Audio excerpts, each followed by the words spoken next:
Hello guys, today I have a video on a very fun knife, I think.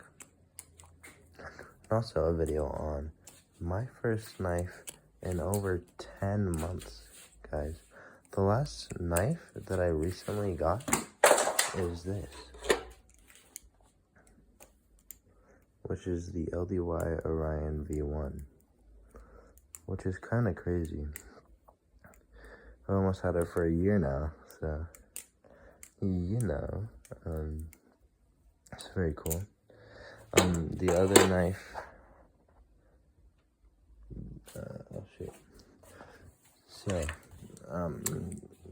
today I have a video on what I think is my personal new favorite plastic balisong, which is going to be this thing right here. This is the LDY Frank P. I've had this for a couple days so I can get my thoughts on it and then make a review.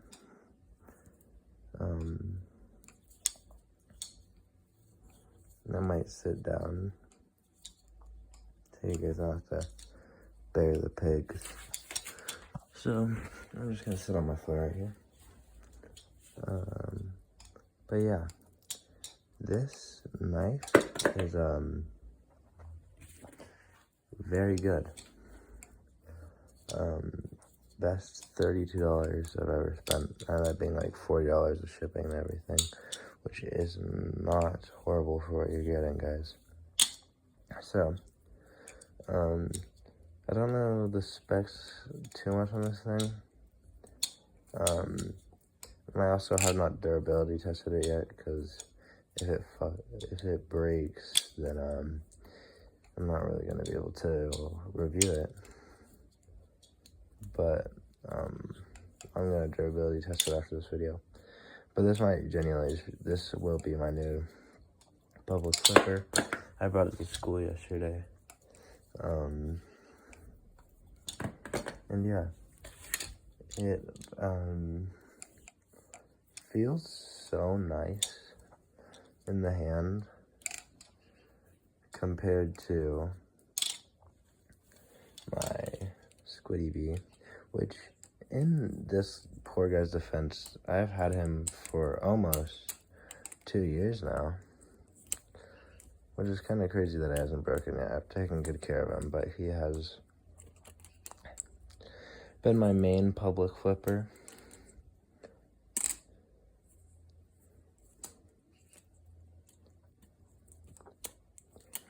But it is, I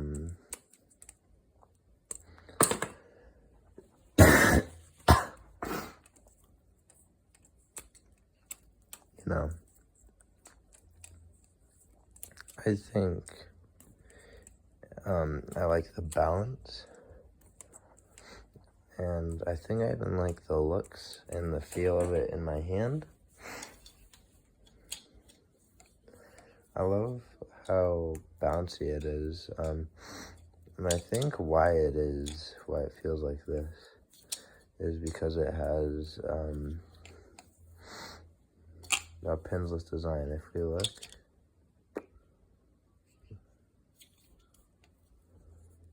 no pins, which actually work in this thing's favor, and I'm hoping that should help with durability. We'll see. But something I've noticed with Squiddies is the most common place where they're breaking is where these pins are.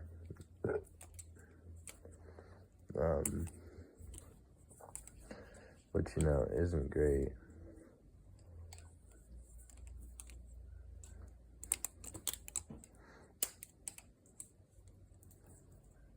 But, yeah, no. I've always really liked my Squiddy Bee, but I think I like this little Frank P more, and I just think it's cuter. Some bad things or recommendations I have, though, is that this kind of has like a Mako V4 situation going on with where the titanium is. I don't know exactly why they have titanium like little inlays, in the handles right here. But it's a very strange spot to put it, I think.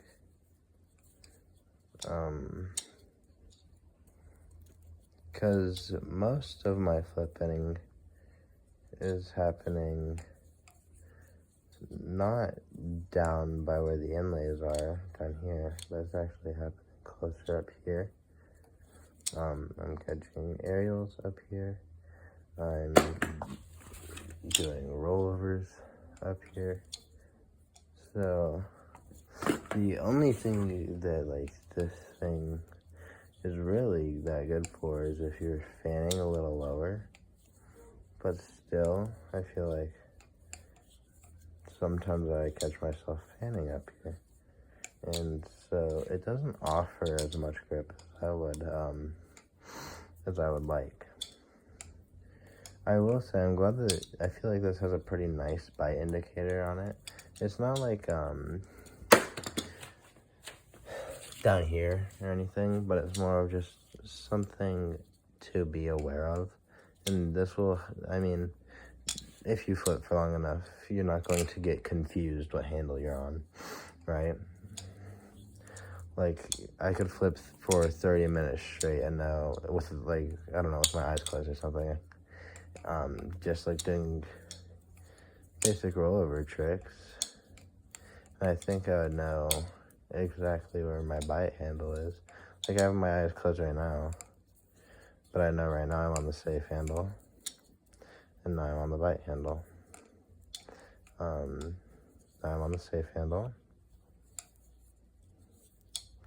I'm on the bite handle, you know? So I think this is a decent bite indicator. Next thing is, these weights are implemented very, very nicely into the spine right there. Although, it doesn't offer as much tip weight as I would expect, because it's just kind of like down here. So fans feel good when you get used to the knife, but they can feel a little wonky when you start off.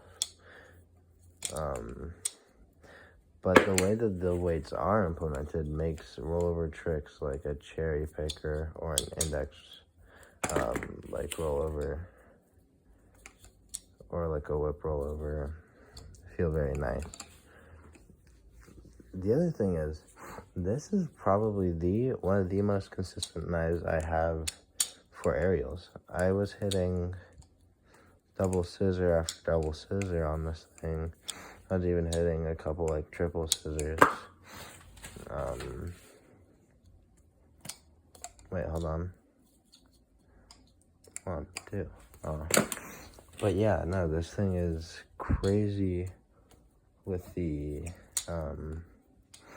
aerials, and I thoroughly appreciate that. Recommendations for this knife, though, is I wish it didn't, like, I feel like if you get too much momentum on it, it kind of gets a little harder to control. Where something like my Tsunami, which isn't a fair comparison at all, you know, this is literally like 12 times the price. But even then, my Squiddy is still easy to control with a lot of momentum. Things like rev chatters put up a lot of momentum, and I feel like my Squiddy bead does pretty well with them. And this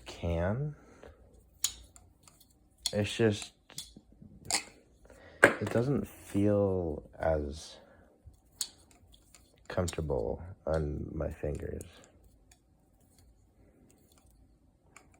Or like, let's see, like, reverse splatters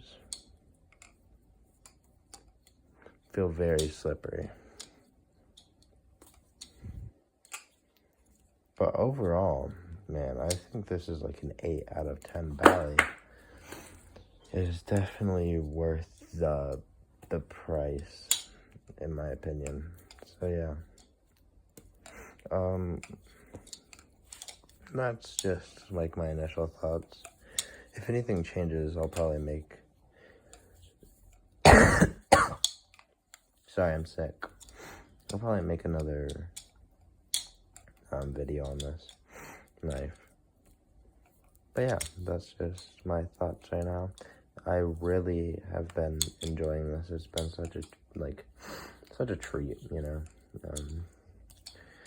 One last thing is, wait, what was I gonna say?